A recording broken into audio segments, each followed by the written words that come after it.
I don't know what's happening outside those windows. Sunspots, gamma rays, the radiation belt, as Eli Drinkwitz mentioned during his opening address, his attempt to be Shane Gillis on the last day of SEC Media Days. We're going to see if we can get through this, if the weather will cooperate. I don't know. Maybe Bear Bryant is not happy from beyond the grave, not that far from where I sit. Hello, everyone. I'm Kevin Scarbinsky. We are in a post-SEC Football Media Days edition of Scarbo Knows with executive producer Brendan Martin. And we have to focus on Alabama because I'm in Birmingham, Alabama, and that is the topic du jour about, 365 days a year around here when it's not Auburn football, when Auburn basketball and Alabama basketball aren't making runs at the Final Four. And this just in, we have some breaking news. The SEC Media Days poll is hot off the presses, and it might be depressing to some Alabama fans. There were 11 different schools, by the way, that were given at least one first-place vote. I'm not sure who the joker was who picked Auburn to win the SEC this year. Maybe they'll be brilliant and the rest of us will look foolish. I think not. But no surprise that Texas was the overwhelming choice to win the SEC championship this year. They were far ahead of Georgia. Texas got 96 of the 200-plus first-place votes. Georgia got 44. Alabama came in third at 29. Not where you expect to see an Alabama team in the preseason poll, the postseason poll, or any poll in between. Kalen DeBoer did get Alabama to number one in the country last year. They did beat Georgia, and they did beat Auburn, which wasn't a tall order at the end of last season. But the real question is, or the question was at SEC Media Days on Wednesday when Kalen DeBoer made his appearance in the main media room on the football field at the College Football Hall of Fame, was, first of all, we'll get to the present and future in a second. Let's look back at his first year. Did Alabama live up to the Alabama standard, not to be confused with the Ohio State University, in year one under Kalen DeBoer? That was the question. And Kalen DeBoer used about 150 words to answer that question. Now, we're not going to go through it here. We're not going to read through it here.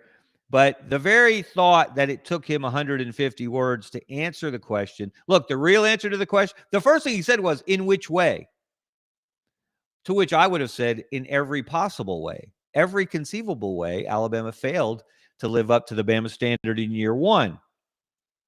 But let's take the blank words or the dry words on a blank page out of it. Let's hear what Kalen DeBoer himself had to say on the subject.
First of all, thanks to AL.com for the clip of Kalen DeBoer at Media Days. Brendan, I have to ask, I couldn't hear his audio through my headset. Could our audience hear his audio through their headsets or live? I'm not sure. I hope you were able to hear Kalen DeBoer. And again, he took a lot of words to answer that question when, Look, we all know what the answer is. The answer is no. Well, that's the short answer. The longer answer is heck no. Next question. Yes, it was nice of Greg Sankey, the SEC commissioner, when he was introducing Kalen DeBoer in Atlanta, to point out that Kalen DeBoer became the first Alabama first-year coach to win 9 games since Frank Thomas in 1931. And if you're keeping score at home, that was 2 years before the SEC began. Frank Thomas, of course, won a national championship at Alabama. He has a statue outside Bryant-Denny Stadium. He's the first statue in a long line.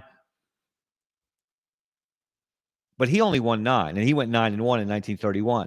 For Kalen DeBoer to win 9, that is clearly not the Bama standard in 2025. It hasn't been since 2008, Nick Saban's second year. He struggled at first, but clearly he got things turned around in a hurry. In that second year, Alabama went undefeated in the regular season, got to number 1 in the country, played Florida in the SEC championship game, and Alabama actually led that game going into the fourth quarter. And then Tim Tebow did Tim Tebow things and led the Gators from behind, and they won their second national championship in 3 years. And we know what happened a year later. Alabama got its revenge and made Tim Tebow cry and went on to win Alabama's first national championship in 17 years. So the standard has been very, very high in Tuscaloosa ever since. And no, going 9-4, not making the college football playoff, that does not live up to the Bama standard. Let's look at some of the highlights, or maybe lowlights, if you will, from Kalen DeBoer's first season in Tuscaloosa. As I mentioned, 9-4 was the record. That was the first 4-loss season for the Crimson Tide since 2007. That was Nick Saban's first year on campus. Alabama suffered its first loss to Vanderbilt since 1984. Ray Perkins was the coach of the Crimson Tide at that time in his second year. And of Alabama's 4 losses in their 9-4 season, 3 of them came against unranked opponents. And here is one of the most amazing stats of the Nick Saban era. From 2008, Saban's second year, through his final season in 2023, Alabama suffered a grand total of 1 losses to unranked opponents. It came against Texas A&M in 2021. Think about that. In 16 years, Alabama lost once to an unranked opponent. In his entire Alabama career, if you include his first year, Alabama actually lost 3 times to unranked opponents in Nick Saban's first year. So DeBoer is on par with Saban there. But over Saban's 17 years, 123-4 against unranked opponents. And Nick Saban didn't inherit the program from Nick Saban. He inherited the program from Mike Shula, whose standard was much lower, or whose performance was much lower. His standard was the same. He didn't live up to it at all, and his performance was well below it. So Kalen DeBoer, following Nick Saban and going 9-4 with a returning quarterback in Jalen Milroe, a superstar freshman who, in case you weren't aware, I don't think anyone brought this up at the time, was 17 years old, Ryan Williams. And they did some pretty amazing things, especially early in the season. Go back to that Georgia game. That's living up to the Bama standard. That's living up to the Nick Saban standard by beating Georgia, as is beating Auburn. Alabama's now won 5 straight Iron Bowls. But losing 4 games, losing to Vanderbilt 40-35, when your defense could not get off the field. That's not the Bama standard. Losing to Oklahoma when your offense couldn't find the end zone and falling 24-3, that's not living up to the Bama standard. And then losing to a Michigan team in a bowl game that was unranked as well, was missing any number of its regulars and putting on an absolutely putrid offensive performance. That's not the Bama standard either. So the real question is, look, you get a pass in year one. As I said, there's something different about Alabama. It is a fishbowl unlike any other. And I don't care where you've coached before. Unless you've played there, you have an idea. But if you're coming in from the outside, like Nick Saban did in 2007, like Kalen DeBoer did a year ago, you hear about it. People can tell you about it. They can paint you a picture. You can read stories. But until you experience it, you don't understand it. And you don't truly become the Alabama football coach until you lose a football game. And that happened the week after Georgia a year ago when Alabama moved to number 1 in the country and everybody was riding high. And then they went to Nashville and Diego Pavia put a stop to that. So the real question isn't whether he lived up to the standard in year one. It's whether he will live up to the standard in year two. Because there is a long track record of Alabama coaches figuring it out to some degree. Even the Mike Duboses, even the Mike Shulas, getting a sense of what that job requires, what it's all about. Maybe not feeling comfortable the second time around, but not being as overwhelmed in their second season and showing improvement. The last 6 Alabama football coaches, from Bill Curry through Nick Saban, all won at least 2 more games in their second season than they won in their first season. Saban, of course, tops the list. He won 5 games more in 2008 than he did in 2007. They went from 7-6 to a 12-0 regular season. And then, as I mentioned, they lost to Florida in the SEC championship game. They were a fourth quarter away from playing for a national title. And then they lost to Utah in the Sugar Bowl. Huge improvement.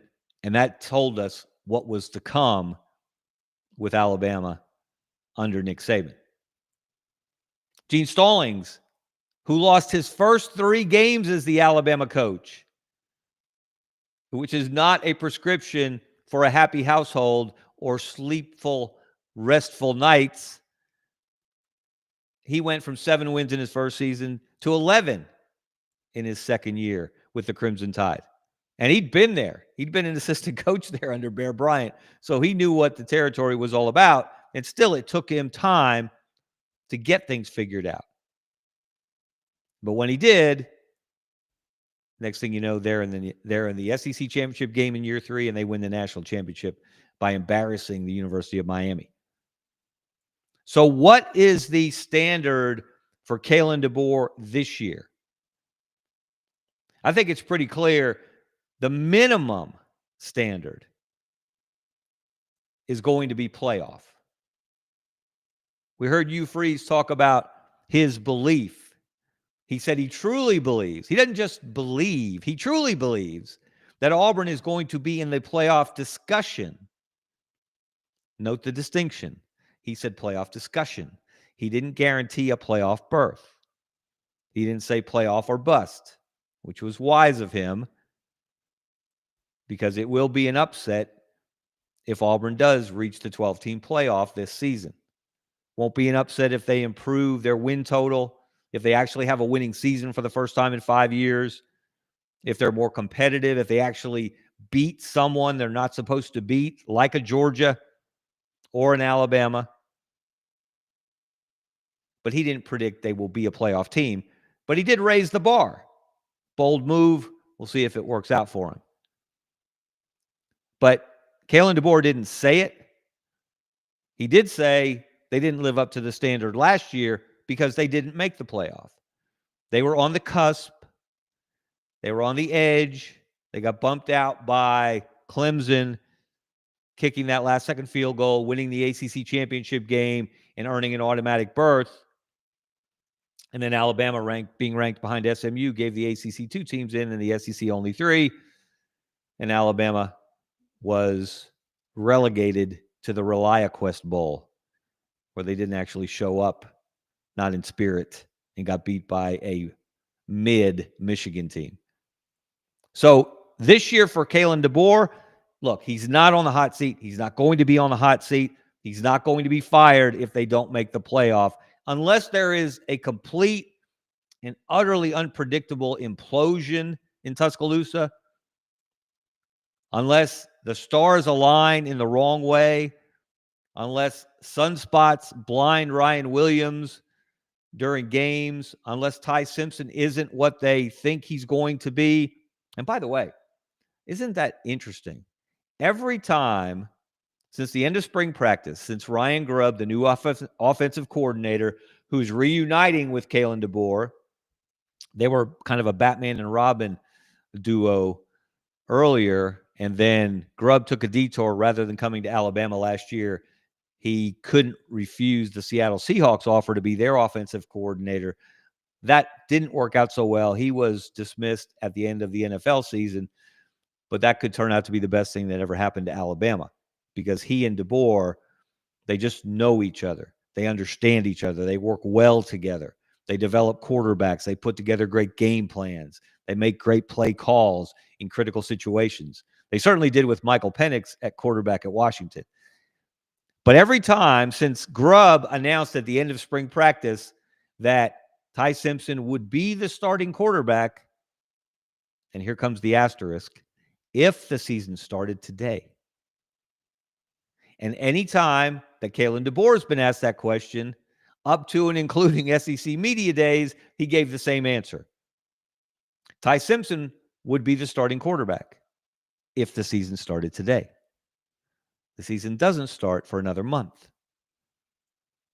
So makes me wonder, is that a lack of confidence in Ty Simpson? Is it a realistic view of the quarterback battle at Alabama? Is there still a quarterback battle? It certainly suggests so. So it's going to be very interesting to watch preseason camp in Tuscaloosa to see if Ty Simpson does indeed seize the job, win the team. That was always Nick Saban's evaluation of a quarterback competition. Who wins the team? Who do those other guys believe in? Who are they most ready to go to battle with? And if it's Ty Simpson, he's got skills. They've been kind of hidden behind a curtain since he got to Alabama. But kudos to him for not taking the money and running somewhere else, for not looking for greener grass elsewhere, for waiting his turn, not unlike Mac Jones. How good was Mac Jones when he got his chance finally, after Jalen Hurts, after Tua Tagovailoa? When Mac Jones got the chance to be the starting quarterback by winning the job going into 2020, he had to step in for Tua at the end of 2019 because of Tua's injury. Mac Jones was lights out. Mac Jones was a big part of Alabama winning the national championship in 2020, which, by the way, is the last time that Alabama won the national championship 5 years ago. Now, for most programs, they would still be dancing in the streets if they had won a national title 5 years earlier. At Alabama, that's called a drought. Not winning a national championship in 2021, 2022, 2023, 2024, that's a drought. Not making the playoff in 2024 or 2022, for that matter, that's a drought. That's not living up to the Bama standard. So that is what Kalen DeBoer and this Alabama team are charged with doing this year, at the minimum. Doesn't matter what the SEC Media Day poll said, picking Alabama third with only 29 first-place votes, while Texas got 96 and Georgia got 44. That doesn't matter at the end of the day, or it won't matter at the end of the season.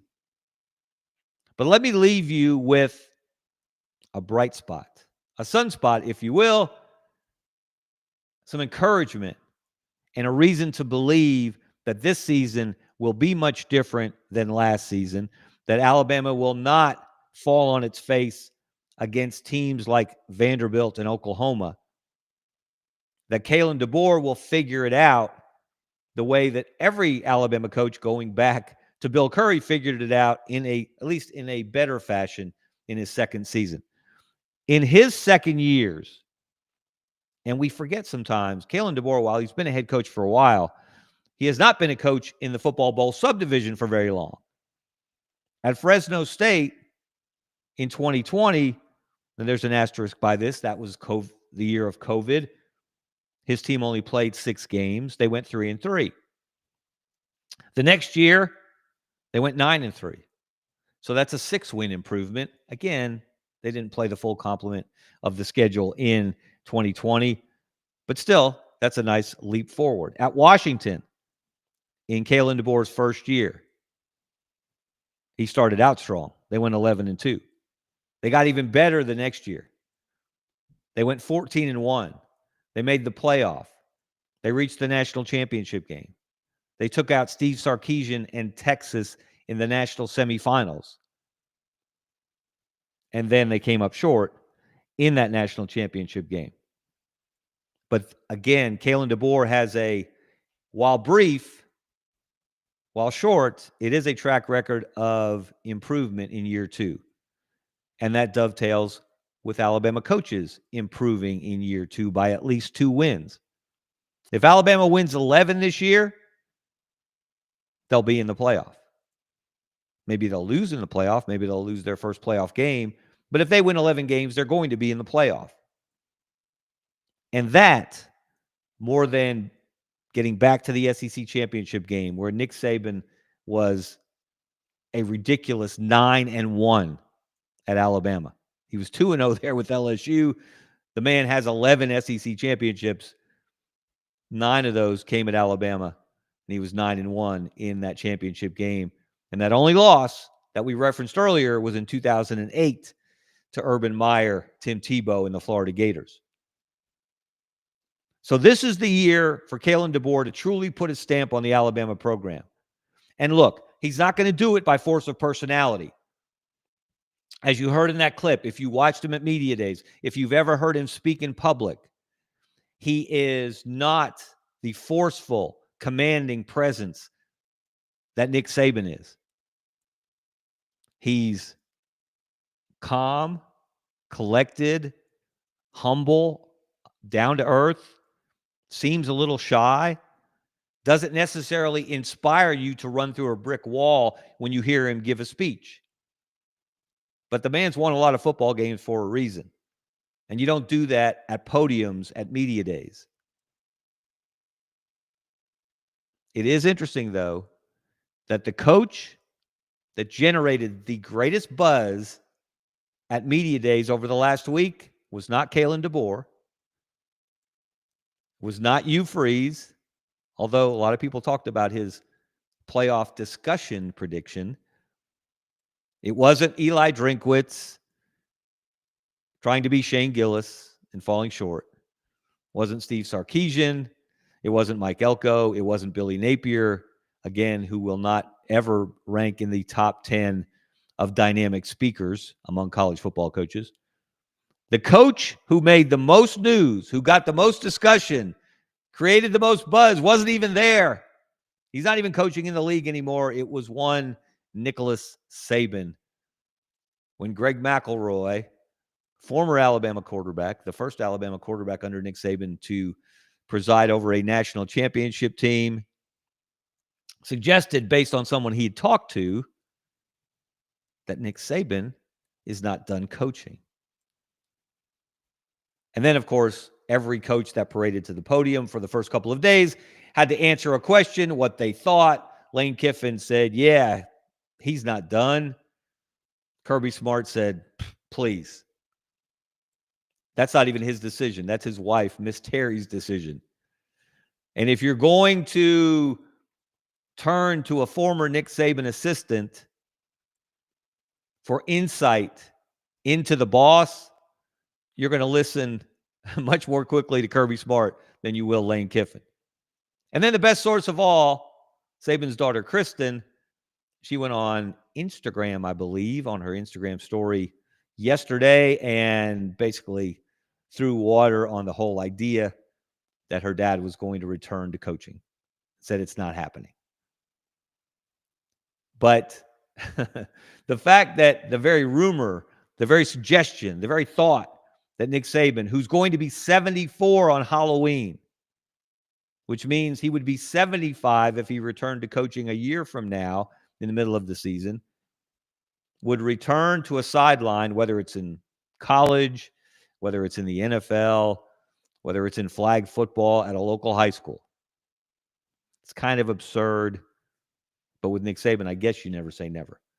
But Nick Saban wasn't at media days. He didn't dominate the room by his presence. He lit it up just by, again, the suggestion that he might coach again. But the opportunity is there this year for Kalen DeBoer. Put your stamp on the program. Show people that you are not just a caretaker, that you are not the bridge to the guy after the guy who's going to lead Alabama back to glory.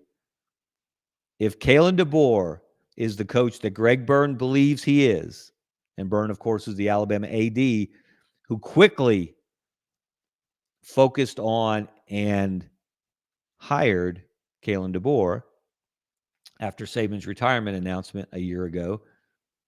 If he's going to be that guy, if he's going to be the guy, this needs to be the year that he shows that. This needs to be the season that he returns Alabama to the Bama standard. Can he do it? I wouldn't bet against him.